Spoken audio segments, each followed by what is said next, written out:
All right, guys, we're at Hemlock. It's in Avalon, a little bungalow. This is a one-story house. This should be pretty easy. I'm starting outside here because as we're in November, December is next week. So let's, pay attention to the weather here because we've got, there's really only one that's broken here. But I'd say let's do some L brackets on the bottoms of these and just re-secure them. And then honestly, white Rust-Oleum spray paint just to cover up the rust. Otherwise they're totally fine. They're sturdy, but this one, we got a floater. So let's get some, big enough L brackets to cover that space. Let's Tapcon those in or whatever we got to do and spray paint them when we got a nice day.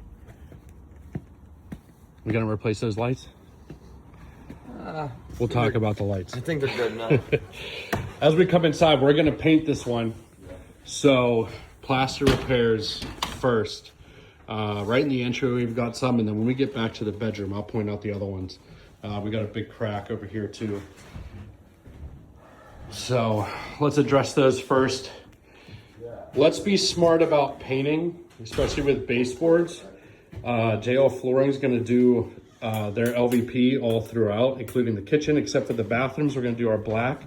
So let's load up our sprayer with Smart Prime and quickly spray all these baseboards first, then just switch over to flat, spray everything. And since JL Flooring is going to do the floor, we're going to have them do quarter round also. So we'll do semi-gloss after all that's in. We'll just do it one shot. We're coming into the kitchen here. We're just going to do classic galley, right? Here's our drawing right here. So if we're looking at it here, we're looking at it like this.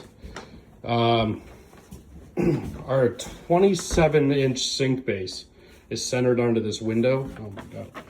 So let's base everything off that as far as base cabinets for this wall. We got a fuel cut filler on the end. With our wall cabinets on this one, with a 2430 with a 3-inch filler on this first wall cabinet here, leaves us with about 3.5 inches here. So let's match our 3.5 inches there with this side's wall cabinets. We're flipping around to this wall. This is where we're gonna have our fridge and stove. So we're looking at it backwards a little bit. Regardless, what we're gonna do is we're gonna toe kick on the end in our 15 base cabinet this heat here. So this is gonna be our starting point. Wherever we can get that 15-inch cabinet, we're gonna start here and work our way down the rest of the wall there. And then toe kick that out, but use the edge of this as our starting point for this wall of the kitchen. Just a 2-bedroom house. This room, other than patching some nail holes and stuff, the plaster in here is pretty good. Obviously disc lights. Now, a lot of these outlets, of course I can't find any in here. Well, this room's an exception. A lot of the outlets look to have already been changed. Let me go in this bedroom here. Look to have already been changed. So let's, Ryan, let's test these and see if we're good there. This is the one I was talking about with plaster repairs. We got a big sag right there. We've got a big seam crack down the middle. So do a little investigating about how far we got to take this repair here. Like here, it just looks like your top coat and some paint. Like we can feather that out. This might need cut out, square it off, cut it out, and we'll fill that back in. Gonna have to rebuild a access panel for the bathroom. However, in the bathroom, this tile is good enough. We're gonna keep it. Same with the tub. We're gonna keep everything in here. We're gonna change out the plumbing fixtures though. Black LVT, new toilet. We're gonna put in our 24-inch vanity. This is gonna get a little confusing, but we can revisit this.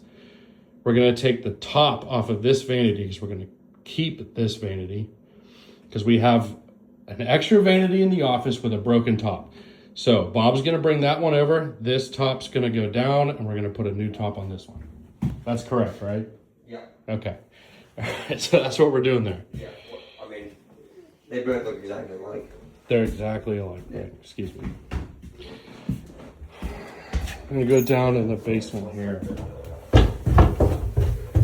Ryan, this is another one for you. You and I might go over this a little bit. It's just good practice regardless. Of course, I dropped it. We are leaving right here. This lady provided us with a whole list of what every single one of these breakers are. So we're going to transfer this list over to here once we're finished. If we, if we're going to make some changes, then we'll make some changes.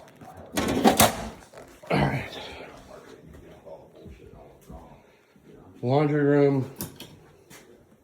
And we do actually have a full bath back here.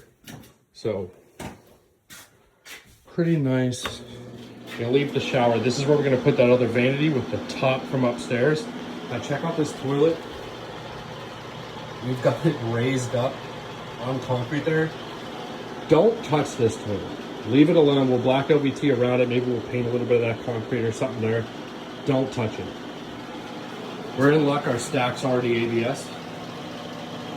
Now, you know, depending on how the flange looks upstairs, we may have to replace this here, but this, oh my God, spider webs everywhere. This may be the only part that we end up replacing. Everything else, as long as it doesn't leak, just leave it alone. We're gonna look into the copper water lines too. If this is Westview Water, we might change it just because, Matt, you know the problems they have. Otherwise, if things don't leak, we're gonna leave this one alone. Other than what we have to do in the kitchen and, you know, whatever bathroom. There's already been some repairs, but let's just leave those alone.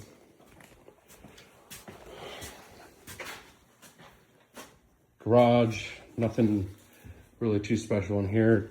Arch, are we gonna have junk crew take this wall out, or are we gonna take it? Replace a lot of the stopper. What's that? We're gonna have junk crew take this wall out? Whatever, yeah. Is that junk crew video? Or No, this is a regular video. Yeah. If junk crew doesn't take this wall out, we'll take this wall out, and we're just gonna open up this garage all the way back. That's it. But yeah, guys, this is an easy one. It should be a quick one as well. So let's really focus on our order of operations and how things are going, and let's try to stay as productive as possible.